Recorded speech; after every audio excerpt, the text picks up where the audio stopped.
Hello students, I am A.T. Bhambre, Assistant Teacher, Vijay N.T. Ashram School, Akrale, Taluka Dist, Nandurbar. Subject English Standard 6th. Dear student, today we are going to learn the wild boar and the fox. One day, a wild boar was sharpening his tusk against the bark of tree. He was doing it very carefully. There lived a fox in the same forest. He was always looking for a chance to make fun of other animals in the forest. When he saw the wild boar, he decided to tease him. He began to walk around the trees, looking left and right and up and down. He also began to act as if he was really scared. But the boar did not pay any attention to him. He kept right on with his work. At last, the fox said with a grin, "Why are you doing that? I tried very hard, but I did not see any hidden enemy or danger." "True," replied the boar. "Just now, there may not be any danger, but when it really comes, there won't be any time to sharpen my tusk. My weapons have to be ready for use them. If I am not ready, I will have to suffer." This story tells us that it is best to be prepared. Don't leave things to be done at the last minute. ही story मी वाचून दाखवली. आता त्याच्यातले difficult words आपण पाहू या स्टोरीमधले. वाइल्ड बोअर,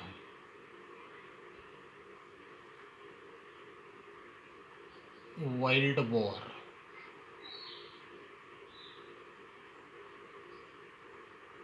रानटी डुक्कर,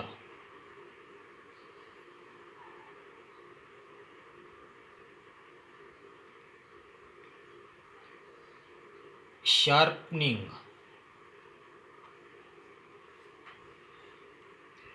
तीक्ष्ण,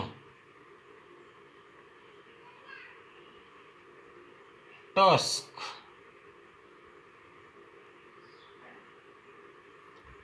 टक्स, सुळे, सुळे,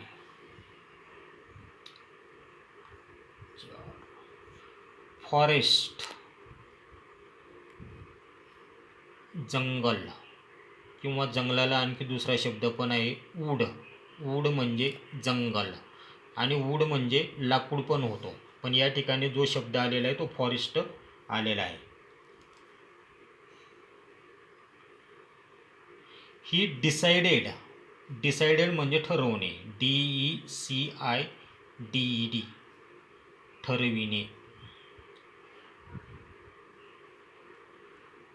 टीस, चिडवणे, टीस.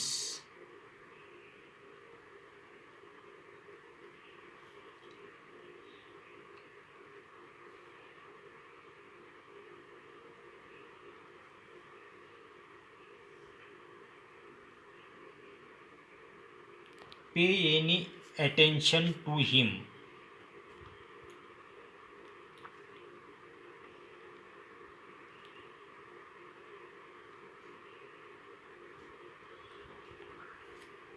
To him.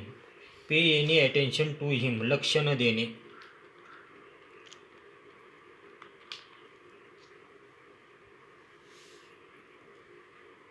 ग्रीन. आता या ठिकाणी ग्रीनचा अर्थ बघा. GRIN, green. ग्रीन म्हणजे स्मित हास्य करणे, स्माईल, स्माईल, स्मित हास्य, स्मित हास्य.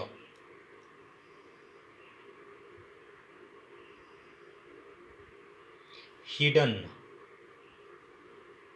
लपलेला,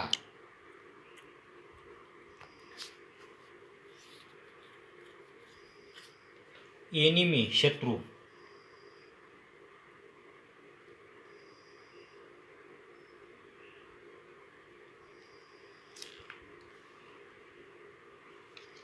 डेंजर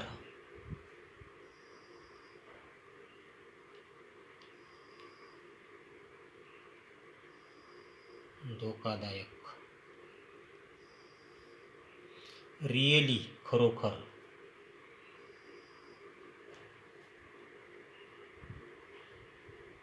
खरोखर,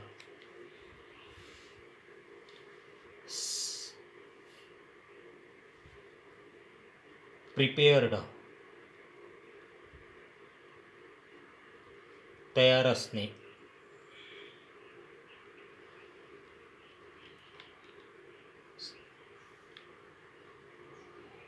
स्टोरी गोष्ट,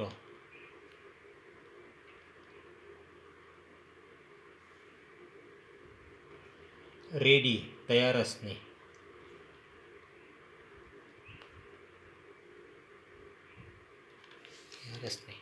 तर या स्टोरीमधले तुम्हाला 15 कठीण शब्दार्थ मी या ठिकाणी लिहून दिलेले आहेत.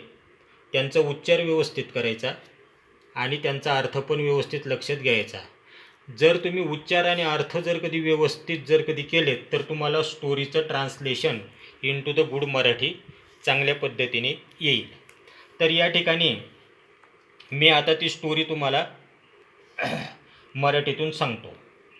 One day wild boar was sharpening his tusk against the bark of tree. झाडाच्या बुंद्या शेजारी एके दिवशी वाईल्ड बोअर म्हणजे रानटी डुक्कर ही आपले सुळे पाजत होते. ती जी साल असते त्या सालला आपले सुळे पाजत असते. He was doing it very carefully आणि तो ते काम अत्यंत काळजीपूर्वक करत होता. There lived a fox in the same forest आणि त्या जंगलामध्ये एक कोल्हासुद्धा राहत होता. He was always looking for a chance to make fun of other animals in the forest. आणि तो ज्या जंगलामध्ये राहत होता त्या जंगलामध्येच इतर प्राण्यांना तो नेहमी त्यांची मस्करी करण्याची संधी शोधत होता.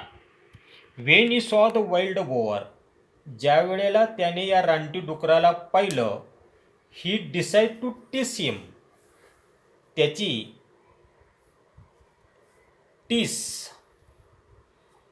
त्याला चिडवण्याचं त्याने ठरवलं. He began to walk around the trees आणि तो त्या झाडाभोवती आला आणि फिरू लागला. लुकिंग लेफ्ट अँड राईट आणि आपल्या डाव्या उजव्या बाजूला पाहिलं. अँड अप अँड डाऊन खाली वरती पाहिलं. He also began to act as if he was really scared but the boar did not pay any attention to him. आणि कोल्हा जरी अशा पद्धतीने वागत होता तरी त्या रानटी डुकराने त्याच्याकडे लक्ष दिलं नाही. He kept right on with his work आणि तो आपल्या कामांमध्ये मग्न राहिला. ॲट लास्ट सरते शेवटी the fox said with a grin, तो स्मितहास्य करून त्या रानटी डुकराला म्हणाला, why are you doing that, तू काय करत आहेस? I tried very hard but I did not see any hidden enemy or danger. या ठिकाणी तर धोकादायक आणि एखादा शत्रू या ठिकाणी लपलेला मला तर काही दिसत नाही.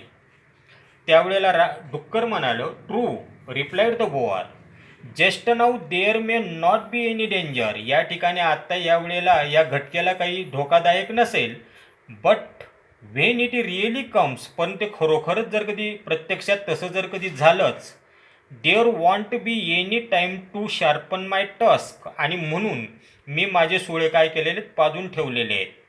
माय weapons how to be ready, आणि माझे जे शस्त्र आहेत मी हे तयार ठेवलेले आहेत. फॉर यूज देम, त्यावेळेला एखादा शत्रू जर कधी आला तर त्याला ते वापरण्यासाठी.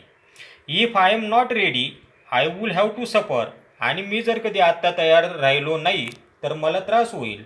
दिस स्टोरी टेल्स अस दॅट, या गोष्टीवरून असं सिद्ध होतं, it is the best to prepared, आपण तयारीत असलं पाहिजे. Don't leave things to be done at the last minute, आपण जर कधी तयारीत राहिलो नाही तर आपल्याला त्या धोकादायक प्रसंगी आपल्याला सामना करता येणार नाही, असा या संपूर्ण स्टोरीचा मराठीत अर्थ.